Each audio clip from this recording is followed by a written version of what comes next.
Bonjour. Alors, cette vidéo est la suite de celle d'hier dans laquelle je parlais des craintes concernant les débordements d'après-match. Nous allons voir en premier temps ce que la presse a écrit, puis nous allons voir ce qu'il en était réellement. Donc, France-Maroc, scène de joie, accident mortel, voiture brûlée, une soirée de débordement partout en France. La qualification de la France pour la finale du mondial de football s'est déroulée généralement dans une bonne ambiance mercredi soir. La soirée a été marquée par la mort d'un adolescent à Montpellier et plusieurs incidents à Paris ou Nice. C'est dans une ambiance bon enfant que la qualification de la France pour la finale de la Coupe du Monde 2022 a été célébrée mercredi soir. Scène de joie dans les bars, concerts de klaxons dans les rues, rassemblements de supporters dans les centres-villes, une soirée qui s'est déroulée sans incident dans bon nombre de villes en France. Sur les Champs-Élysées, à Paris, à Lyon, à Marseille, Bordeaux ou Lille, la qualification des Bleus a été célébrée tard dans la soirée par des milliers de supporters dans une ambiance largement bon enfant. À Toulouse, plusieurs milliers de personnes ont célébré la victoire dans le centre-ville et notamment sur les allées Jean Jaurès. Des feux d'artifice ont été tirés par dizaines. Un adolescent tué à Montpellier. Cette soirée festive a été marquée par un drame à Montpellier. Un adolescent de 14 ans a été mortellement fauché par un chauffard dans le quartier de la Paillade. Le conducteur a pris la fuite. Son véhicule a été retrouvé à proximité au cours de la soirée. Le préfet de l'Hérault indique que l'enquête progresse rapidement. Donc, on va voir ça vite fait. Drame mercredi à 22h15, cité de la Mosson à Montpellier. Un adolescent de 14 ans qui était dans un groupe de piétons a été volontairement percuté par une voiture. Il est décédé au CHU où il avait été admis une demi-heure plus tôt en urgence absolue. Ce fils d'un commerçant de la Mosson-la-Paillade se trouvait à pied en compagnie d'une quinzaine d'autres jeunes dans l'avenue de Louisville, alors que venait de s'achever la demi-finale de la Coupe du Monde de football France-Maroc au Qatar, avec une qualification des Bleus pour la finale 2-0, certains ayant leur visage dissimulé sous des capuches. Enlève-toi. À la hauteur de la résidence Le Strident, le groupe s'est avancé vers une voiture à l'arrêt dont le conducteur agitait en dehors de la vitre le drapeau français, avant que l'un d'eux ne lui arrache brusquement.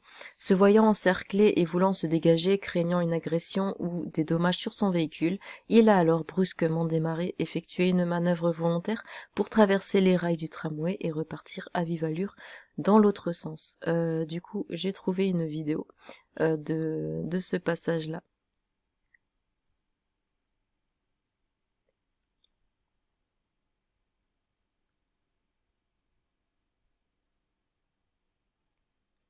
Alors très honnêtement, je me retrouve dans cette situation, je fais exactement la même chose que lui. Voilà. Je sais pas si vous vous rendez compte à quel point c'est terrifiant d'avoir une quinzaine de personnes qui ont l'air de vouloir en découdre, qui s'avancent vers soi. Malheureusement, il a percuté un gamin dans sa fuite. Des militants de l'ultra-droite arrêtés à Paris. À Paris, un groupe de 40 personnes proches de l'ultra-droite ont été arrêtées dans la soirée à proximité des Champs-Élysées en possession d'armes prohibées. Plusieurs de ces personnes étaient déjà connues de la police. Ils voulaient clairement en découdre sur les champs, indique une source policière. Au total, 167 personnes ont été arrêtées en région parisienne, dont 145 dans Paris intramuros. Au niveau national, dans l'agglomération parisienne, selon un premier bilan, sans l'agglomération parisienne, pardon. Selon un premier bilan, la police fait état de 95 interpellations et de 5 policiers blessés. Rix à Lyon et Annecy. À Lyon, peu après la fin du match, un groupe de jeunes d'extrême droite s'est rapproché des supporters rassemblés sur la place Bellecour. Il y a eu une rixe et la police est rapidement intervenue pour repousser le groupe et le suivre, selon une source préfectorale. La préfecture a fait état de cette interpellation, dont 2 parmi les militants d'ultra-droite. Oui, alors en fait, l'ultra-droite, vous savez, c'est comme les Super Saiyans dans Dragon Ball Z. Voilà, ça évolue. Donc, c'est l'extrême droite qui a levé up en ultra-droite. Une rixe a aussi été signalée à Annecy. Un homme a été évacué à l'hôpital dans la soirée. Des projectiles ont été tirés sur les forces de l'ordre au cours de la soirée. Tir de mortier à Avignon, des interpellations ont été signalées à Avignon. 14 personnes ont été arrêtées, dont 8 pour tir de mortier. Là, par contre, on précise pas s'ils sont de droite ou quoi. 5 voitures incendiées à Auch. La soirée de fête à Auch, j'imagine que ça se prononce comme ça, dans le Gers, a été marquée par l'incendie volontaire de 5 véhicules sur le parking de l'ancien Foirail.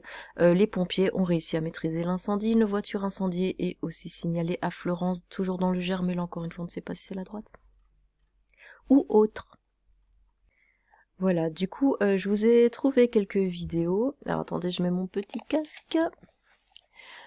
Je vous mets le son histoire que vous puissiez profiter de cette merveilleuse ambiance.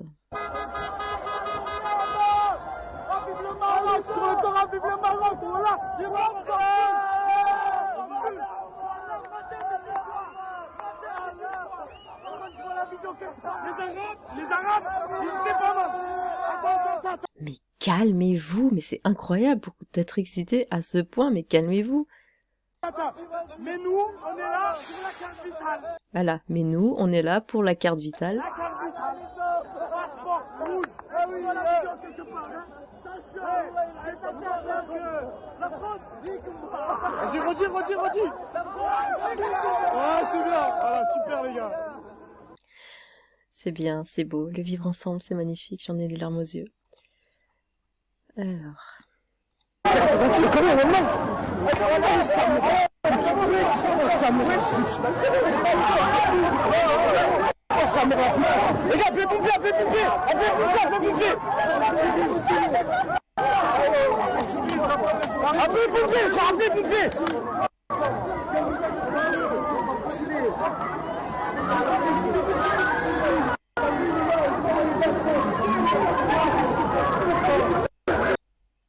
Le vivre ensemble, c'est merveilleux. Ah ouais. Ça sent plus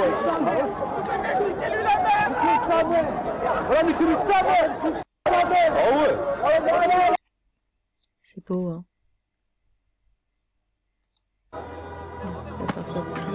Ouf.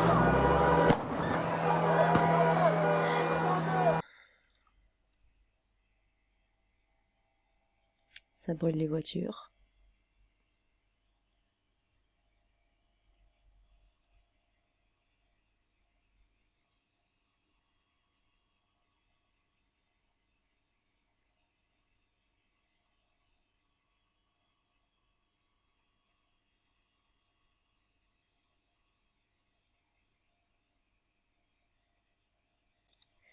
Enfin voilà, d'ailleurs à Bruxelles, il y a aussi un homme qui avait mis son drapeau français sur son balcon et qui a été prié, hein, on va dire ça comme ça, de le retirer par des Marocains.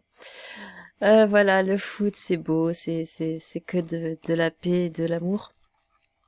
Voilà, c'est pour ça que c'est le sport que je déteste le plus. Oui, d'ailleurs, certaines personnes m'ont mal comprise. Hier, quand je disais que je détestais le foot parce que c'était trop violent, je ne parlais pas du sport, hein. Évidemment, je parlais des supporters. Voilà, eh bien, dites-moi ce que vous pensez de tout ça. J'ai hâte de vous lire. Sur ce, tchou!